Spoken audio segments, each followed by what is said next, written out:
They they say that when you're tracting, it's not nearly as effective as member referrals, and that's true. If you can give a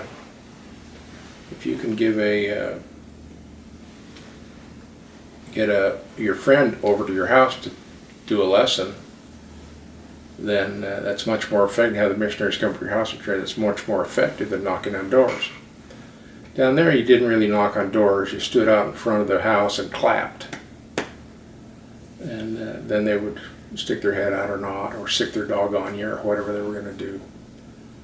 But we had maps of our areas, and looked back. All the elders before us kept maps, and we kind of went to the areas that were the least tracked. And we were going around through a neighborhood, and we knocked on the door of a house, and it was in the other thing is you don't go right after lunch. You go in the morning, and then you eat lunch, and then there's a siesta till about 2 or 3 in the afternoon. And they even close the banks. You can't go to the bank at that time. Businesses are closed. It's siesta, and then they stay up pretty late. So it was in the late afternoon, early evening, and we knocked on the door and introduced ourselves. And they said, "Oh, come in, come in, come in." And I said, "The elders were here before." And we said, "Oh yeah? Yeah, we even got a Book of Mormon." "Oh, you do? That's nice."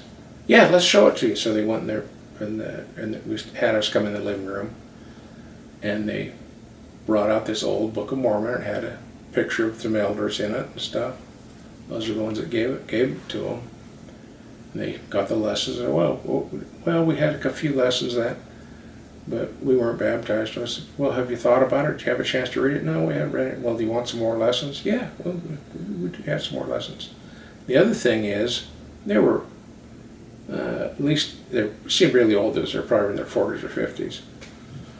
And they always offered you something to drink. And you can't drink water out of the tap. And so they offer you a beer or wine, and we'd always have a Coke, because that was the only thing anybody had that was in a bottle. You didn't have bottled water either. So anyway, we had a Coke, and then they had this little cake. This cake was just nasty, nasty stuff. And I'd always ask for a napkin to wrap it. I'd take a tiny little bite, wash it down with Coke, and then wrap it in a napkin, get out of the side of the house and throw it over a fence or something. It was just so nasty. And everybody had that same stuff.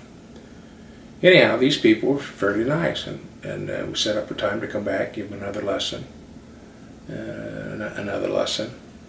And then we were talking, and we were tracting some more, and then we had to go over to a member's house. And we went in there, and there was a girl there. I suppose, I don't know how old she was. She was under 30, but she wasn't married. There was the parents, and the girl lived with her parents. And it turns out, she was in our ward, and she said, "Oh yeah, oh, I understand you're baptizing our mailman." We said, "What?" "Oh yeah, I work at the mission office. I work at the mission home," and she was the secretary in the mission home in the front office.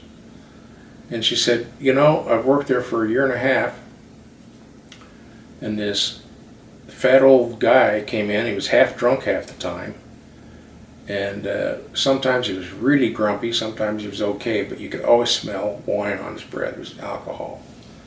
And I noticed that for the last few weeks, when he's been coming, he's very happy and smiling." And so I asked him about it. I said, "Well, you seem a lot happier than normal, and you're smiling." He says, "Yes, I'm going to become a member of your church. I'm going to be baptized."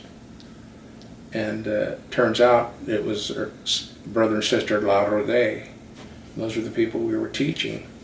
And we hadn't even given them the baptism challenge yet, but he had already decided he was going to be baptized. So it was a very successful. We didn't notice anything wrong with him but she never asked him the golden questions, because there's no way someone like that would ever be baptized. But he was baptized, and then I was shipped off to another area, and when I came back to visit the ward one time, and I went to Elders Quorum, and he was teaching the Elders Quorum lesson. So lots of times you baptize someone, you come back and they're gone. They never. But so that was a really good experience that we had. It was an enjoyable time, and we became good friends with them.